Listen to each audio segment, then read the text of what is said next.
एक आम पाठक की प्रतिक्रिया सीरीज में आज बात कर रहे हैं मनीषा कुलश्रेष्ठ के उपन्यास मल्लिका के बारे में।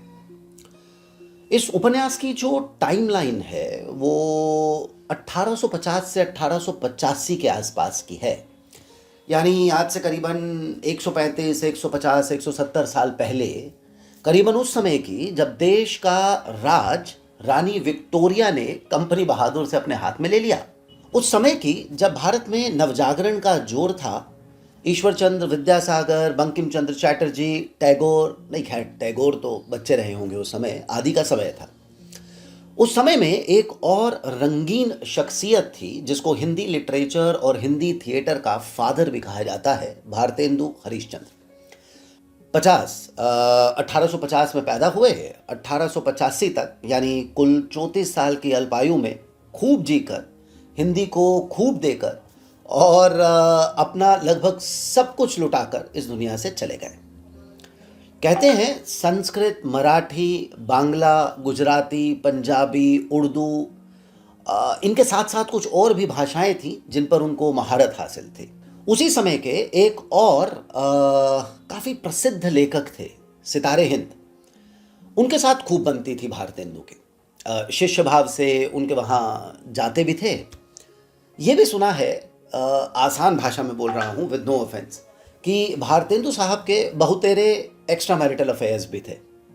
2-3 के बारे में तो इतिहास और साहित्य में काफ़ी कुछ पढ़ने को भी मिलता है।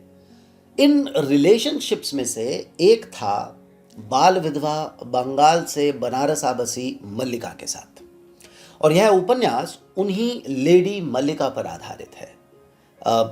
मैं नहीं जानता, पता नहीं क्यों मल्लिका को फेमस बंगाली लेखक बंकिम चंद्र की बहन कहकर इस नॉवल में इंट्रोड्यूस किया गया है। Well, as far as I know, there are no historical evidence substantiating this claim that Bankim and Mallika were distant cousins. But without much ado, let's just come back to the core. उपन्यास में मल्लिका एक ऐसा character है जिसके prism से स्त्री प्रेम को किस तरह से देखती है इसका पता चलता है। एक स्त्री प्रेम को किस तरह से देखती है इसका पता चलता है।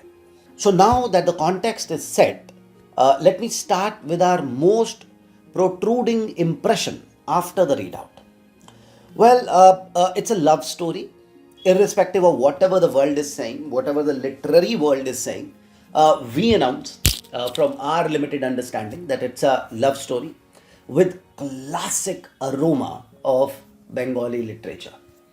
और अगर आप हिंदी के विद्यार्थी रहे हैं या अगर आपकी पैदाइश जो है वो 70-80 के दशक के आसपास की रही है और आपने टीवी पर चरित्रहीन आदि जैसे सीरियल्स देखे हैं, तो इस उपन्यास को पढ़कर आपको वो नॉस्टैल्जिया मिलेगा कि आप यूट्यूब पर डीडी के क्लासिक शोज ढूंढना शुरू कर देंगे। अब लेकिन अगर आप 90 के बाद की पैदाइश हैं और हिंदी से आपका थोड़ा कम रिश्ता है, तो मुझे लगता है कि आपकी प्रतिक्रिया होगी, यार ऐसा क्यों है कि इस उपन्यास के अंदर हर पात्र या तो ब्लैक है या वाइट है, ग्रे पात्र है ही नहीं। मतलब ये किस तरह का उपन्यास है। अच्छा, अब बात ये है कि स्टोरी लाइन क्या है उपन्यास की।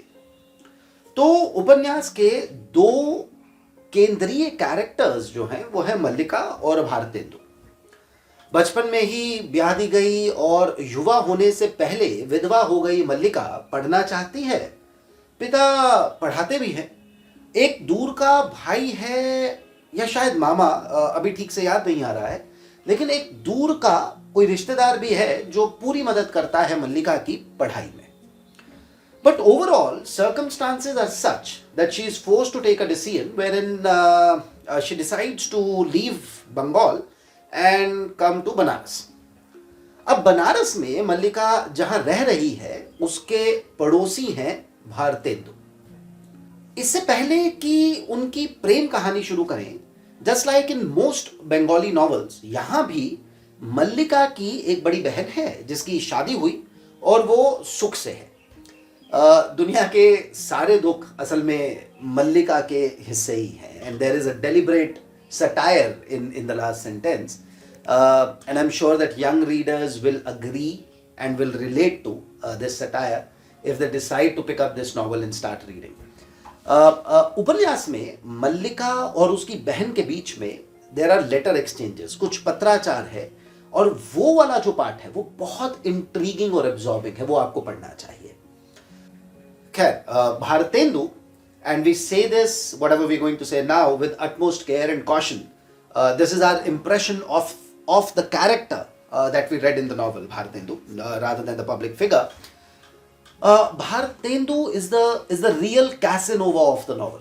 उनकी मल्लिका से जो पहली मुलाकात है और जिस तरह से वो मुलाकात होती है वो पढ़ने लायक है. आपको किताब खरीद कर वो पढ़नी पड़ेगी. We will keep that suspense for you to buy this book. अब इस पहली मुलाकात के बाद जो रिलेशनशिप दोनों के बीच बनता है, कैसे भारतेंदु मल्लिका से एक निष्ठता चाहते हैं, कैसे लगभग एकाकी जीवन जी रही मल्लिका को भारतेंदु में एक बौद्धिक आश्रय मिलता है, कैसे भारतेंदु मल्लिका में पहले से रही रचनात्मक वृत्तियों से या रचनात्मक वृत्तियों को प्रेरित करते हैं लिखने के लिए, अनुवाद करने के लिए. ये सब के लिए आपको उपन्यास पढ़ना चाहिए, मजेदार है. अब आगे बढ़ने से पहले ये अनाउंस करना और ये कॉशन बहुत जरूरी है कि उपन्यास में ऑलमोस्ट सब कुछ तय तरीके से चलता दिखेगा. At the risk of actually annoying the writer, किसी फॉर्मूला हिंदी फिल्म में जैसे दो लोग मिलते हैं, जैसे दोनों में प्यार होता है, जैसे यूजुअल शंकाएं, अंतर्बाधाएं होती हैं, वो सब तय तरीके से चलेगा नॉवल के अंदर. इनफैक्ट बिल्कुल तय तरीके से लिंग्विस्टिक एक्सेस या तो रिडंडेंसी जिसे कहते हैं वो भी आपको मिलेगी.